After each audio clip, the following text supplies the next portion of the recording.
नादाब news 18 Urdu में आपका बहुत इस्तकबाल करते हैं। मैं हूं हिना जुबैर और आप देख रहे हैं इलेक्शन वॉच। जमहूरियत का सबसे बड़ा त्यौहार आम इंतखाबात हैं। 5 बरस में एक बार होने वाले इस त्यौहार का इंतजार वोटर्स को सबसे ज्यादा होता है। पहले मरहले में 20 रियासतों की 91 सीटों पर इंतखाबात हो चुके हैं। दूसरा मरहला 18 अप्रैल को है। सियासी जमातें चुनावी मोड में नजर आने लगी हैं। लीडरों के जलसे, जुलूस और रैलियों से भी इलेक्शन का माहौल साफ तौर पर दिखाई दे रहा है। सियासी जमातें जहां वोटरों को राम करने के लिए वादे कर रही हैं, दावे कर रही हैं, वहीं वोटर भी इनकी बोलियों को तोल कर देख रहे हैं। हर बात का तनकीदी जायजा लिया जा रहा है, या फिर यूं कहें कि सियासी पार्टियों का तर्ज अमल ही स्कैनर पर आ गया है। मुल्क भर में इलेक्शन का मंजरनामा कैसा बन रहा है, उनके अवामिल और मुहर्रिकात क्या हैं, और इस सब के साथ जमीनी हक़ाइक़ क्या है। सियासी पार्टियों की दाखिली, खारजी और इलेक्शन की मजबूरियां क्या हैं और लोगों की तवक्कात क्या हैं। इलेक्शन वॉच पे आज हम इसी पर नजर डालेंगे।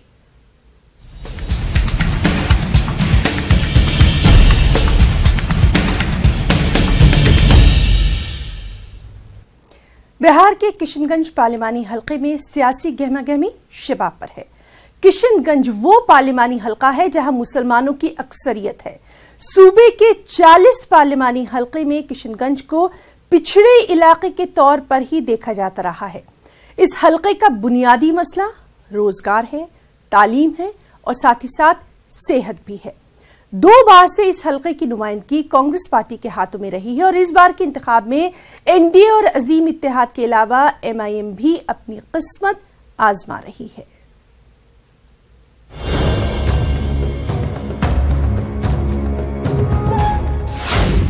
इंडिया नेपाल सरहद पर वाक़ है किशनगंज।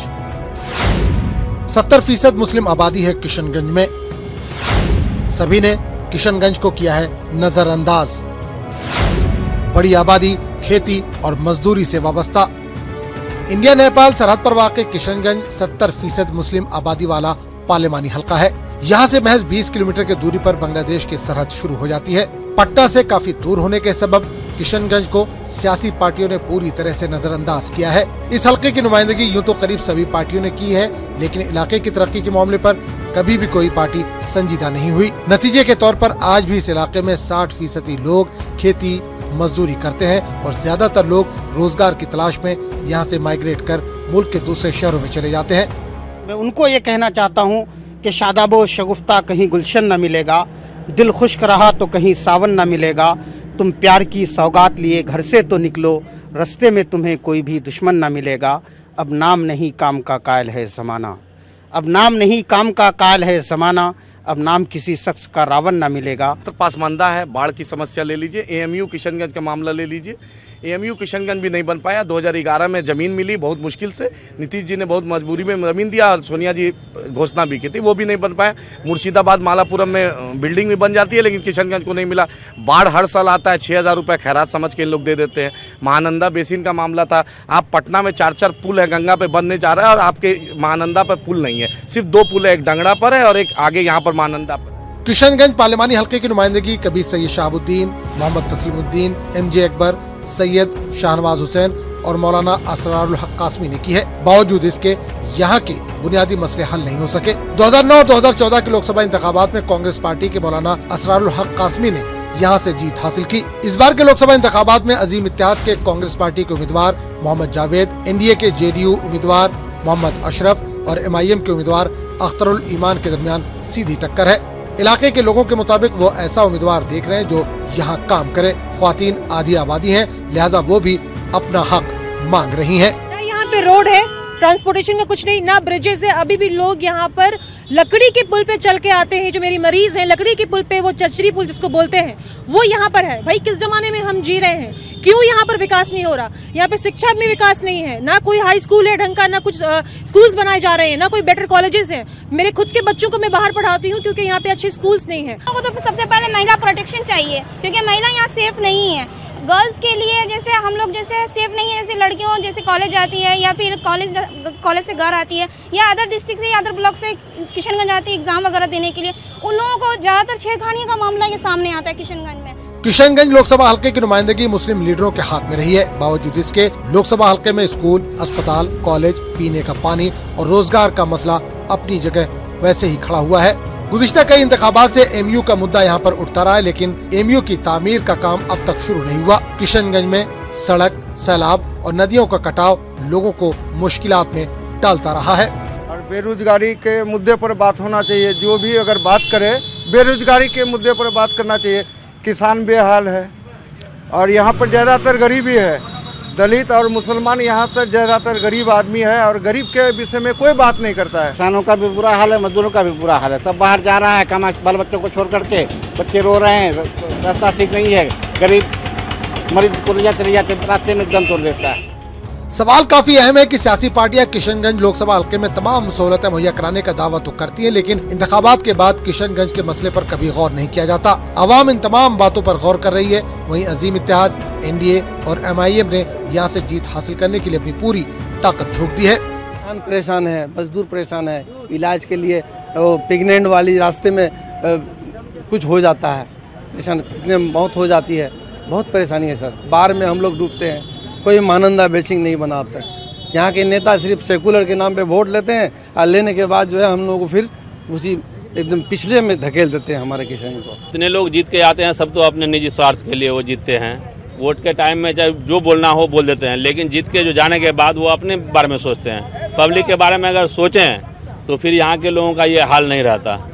आज कोई चीज़ हम लोगों के यहाँ नहीं है, ना सड़क ढंग का है, ना हॉस्पिटल ढंग का है। इस बार के लोकसभा इंतखाबात में यहाँ के लोग ऐसे उम्मीदवार के हाथों में किशनगंज की क़यादत देना चाहते हैं जो यहाँ के पिछड़ेपन का दाग धो सके, साथ ही साथ किशनगंज को तरक्की की रफ्तार का हिस्सा बना सके। न्यूज़ 18 उर्दू के लिए किशनगंज से महफूज आलम की रिपोर्ट। चलिए आगे बढ़ेंगे। आम इंतखाबात का पहला मरहला मुकम्मल हुआ। इस दौरान एक बड़ी तादाद वोटर्स की ऐसी भी रही जिन्हें अपना पोलिंग बूथ तलाश करने में घंटों मशक्कत करनी पड़ी, तो कई ऐसे लोग भी रहे जिनका नाम वोटर लिस्ट में शामिल ही नहीं था। ऐसी शिकायतें खासकर अक़लियती इलाकों में ज्यादा देखने को मिली। सवाल ये पैदा होता है कि क्या वाकई मुस्लिम वोटर के नाम वोटर लिस्ट से गायब हुए हैं? दिल्ली में इंतखाबात से कबल कई वोटरों में इसको लेकर बेचैनी और तशवीश देखी जा रही है। कई लोग ऐसे हैं जिन्होंने असेंबली और बल्दियाती इंतखाबात में हक़ राय दही का इस्तेमाल किया था, पर आम इंतखाबात से कबल उनके नाम लिस्ट से ही गायब हैं। खास रिपोर्ट।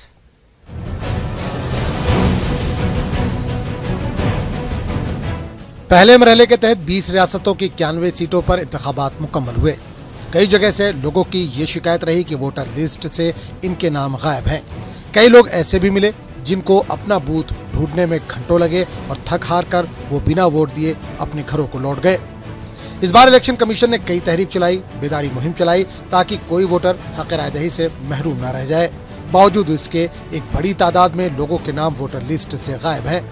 आवाम का कहना है कि ये इलेक्शन कमीशन की नाकामी है कि इतनी बड़ी तादाद में लोगों के नाम गायब हैं और कमीशन के पास इसका जवाब नहीं है। उत्तराखंड में एक बड़ी तादाद ऐसे लोगों की मिली जिनके पास वोटर ID और दीगर शनाख्ती कार्ड मौजूद है, पर लिस्ट से नाम गायब था। हमें एक ऐसा शख्स भी मिला जिसने नाम गायब होने की शिकायत की और उसने चैलेंज वोट भी कास्ट किया। चुनाव आयोग ने इस बार प्रयास किया था कि सब मतदाता जो हैं वो वोट डालें। उसके लिए उन्होंने अभियान भी चलाया और तरीके से मतलब लोगों को जागरूक भी किया था। आज जब मैं वोट अपना डालने गया, मतदान स्थल पर पहुंचा, तो मेरा लिस्ट में नाम गायब था, जिसको मैंने चैलेंज किया। वहाँ पीठासीन अधिकारी से मेरी उस बात को लेकर बहस भी हुई, लेकिन उसके बाद उन्होंने मुझे चुनौती वोट डालने के लिए अधिकृत किया, जिसके बाद चुनौती वोट को मैंने डाला है। लेकिन जिस तरीके से मतदाताओं के नाम आज लिस्ट से गायब थे, मतदाताओं के लिस्ट में गायब होना ही एक बहुत बड़ी चुनाव आयोग की विफलता है कि आप लगातार सर्वे कराते हैं, उसके बावजूद जो मतदाता रहता है उसका ही मत गायब हो जाना, वोटर लिस्ट से नाम गायब हो जाना, ये एक बहुत बड़ी चुनाव आयोग के लिए चुनौती भरा जरूर रहा है। देखिएगा, पिछली बार की मर्तबा इस बार भी बड़ी संख्या में मतदाता सूचियों से वोटरों के नाम गायब पाए गए। जहां मैं रहता हूं, वार्ड नंबर 65 में मेरे बूथ पर ही तकरीबन 40 वोटर मतदाता सूची से गायब पाए गए। संबंधित BLO से बातचीत की गई है, कई जगह चुनौती वोट डाले गए हैं, लेकिन निर्वाचन आयोग कह रहा है कि चुनौती वोट हम मानेंगे नहीं, वो मानने नहीं होगा।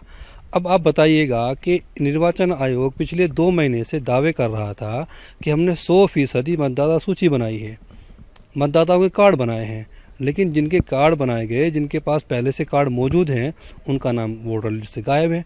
मेरे घर के ही 2, मेरे एक भाई और एक मेरी भाभी का वोटर लिस्ट से नाम गायब मिला। दिल्ली में आम इंतखाबात की तारीख जैसे जैसे करीब आ रही है, अवाम खासकर अक़लियतों में बेचैनी बढ़ती जा रही है। एक बड़ी तादाद ऐसे लोगों की मौजूद है जिनके नाम वोटर लिस्ट से गायब है।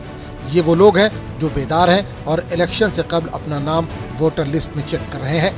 आप अंदाजा लगा सकते हैं कि कितनी बड़ी तादाद ऐसे लोगों की होगी जो ये जानते ही नहीं होंगे कि वोटर लिस्ट में अपना नाम कैसे तलाश करें, और इंतखाबात के दिन इन्हें दर दर भटकने के अलावा कोई चारा भी नहीं होगा। दिल्ली में भी कई ऐसे लोग शिकायत करते मिले जिन्होंने असेंबली और बल्दियाती इंतखाबात में अपना वोट कास्ट किया, लेकिन आम इंतखाबात की लिस्ट से इनके नाम गायब है। यहाँ 1-2 नहीं, पूरी बिल्डिंग ऐसी है जिनके नाम वोटर लिस्ट से गायब कर दिए गए हैं। 4-5 महीना पहले मैंने वोटर लिस्ट में नाम पता करने गया, मेरे नाम उसमें नहीं आ रहा था। उसमें कभी फोटो सही आती है, कभी गलत आ जाती है। फिर मैंने अपने वहाँ के BLO से संपर्क किया कि सर इसमें क्या सुधार हो सकता है। 4 महीने पहले मैंने उनको एप्लीकेशन दिया, जो BLO का जो फॉर्म होता है, मैंने उनको प्रॉपर भरा, और उसके बाद 4 महीने के बाद फाइनली अब मुझे पता चला है कि मेरा इलेक्शन कार्ड उनके पास आया हुआ है, और मैं अब मेरी एक सिग्नेचर की जरूरत है, तब जाके वो मुझे रिसीव करना पड़ेगा। लेकिन एक देश की सबसे बड़ी संस्था है, 4 महीने एक पेपर बनने में लग जाता है, मुझे इसका दुख है। तो 20 साल से वोटिंग कर रहे थे दिल्ली में। कहाँ पर? ये ओखला जामिया, वहाँ पे रहते हैं। अब वो चेक कर किए थे, फॉर्म भर के दिए, चेक किए तो उसमें नाम था ही नहीं। फिर दिए हैं, पता नहीं आता है कि नहीं आता है। हमारे साथ हमारी वाइफ भी है, उसका भी नाम नहीं कटा हुआ, और उस फ्लैट में 4-5 लोग और भी थे, उन लोगों का भी नाम कटा हुआ है। अब उन लोग डलवाया कि नहीं डलवाया अल्लाह जाने। कितने लोग हैं ऐसे? ऐसे तो उस फ्लैट में कम से कम होंगे 20 लोग। सबके नाम कट गए? सबके करीब 5-6 फैमिली, सबके ही नाम कट गया। ये हमारा DL देखिए कब का, सन 98 का है। उससे पहले से रह रहे हैं हम। वोटर लिस्ट में नाम था पहले?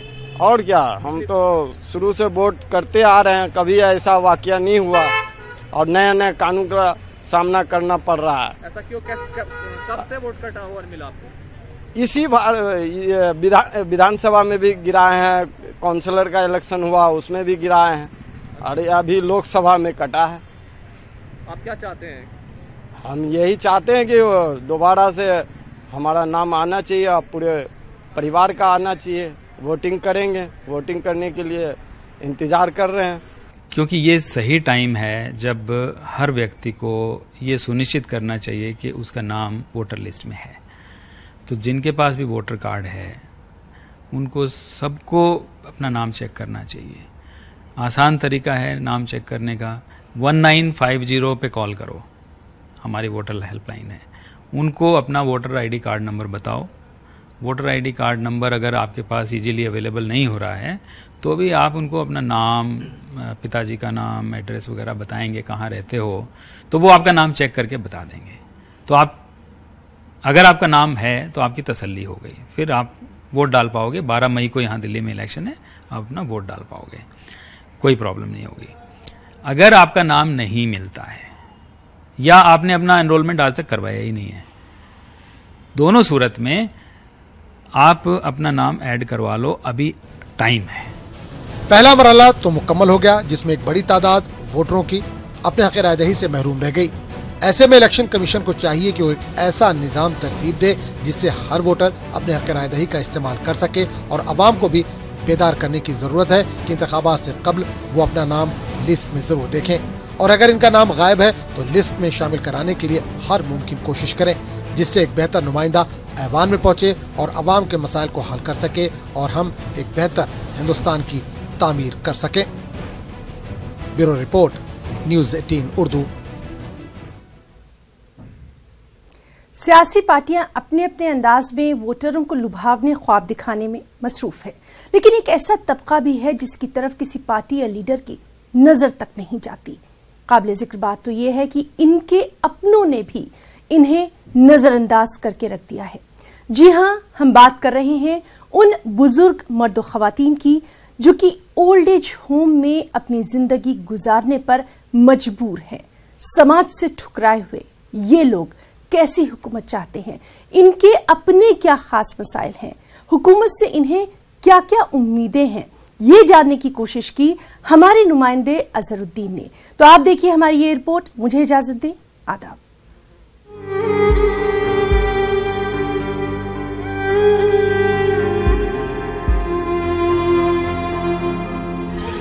ओल्ड एज होम में मुकीम मोअम्मर अफराद का क्या है मुतालबा?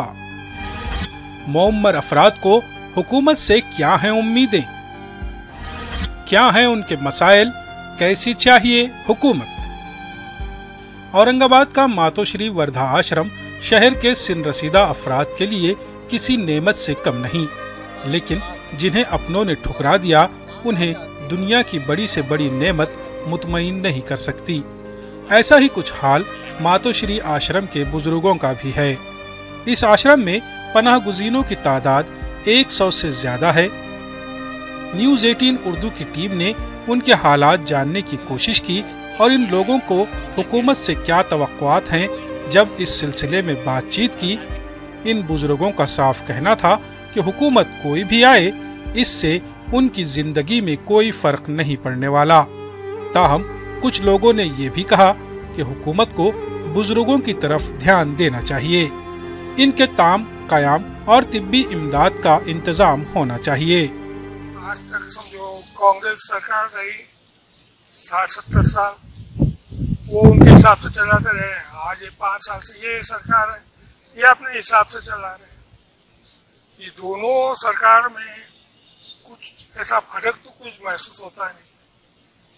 पिछली सरकार 60 साल में अपना मस्त रही।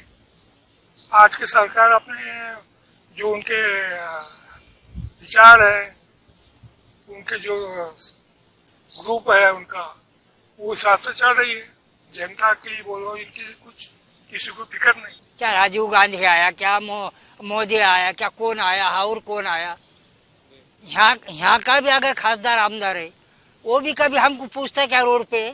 ऐसे हमारे इसमें ऐसा इंटरेस्ट, ये सरकार होना वो सरकार होना, सिर्फ हमारे बुजुर्गों का जो ख्याल रखेगा, जो हमारी आड़ी अड़चन समझ लेगा, वही हमारा माँ बाप है, वही हमारा ये।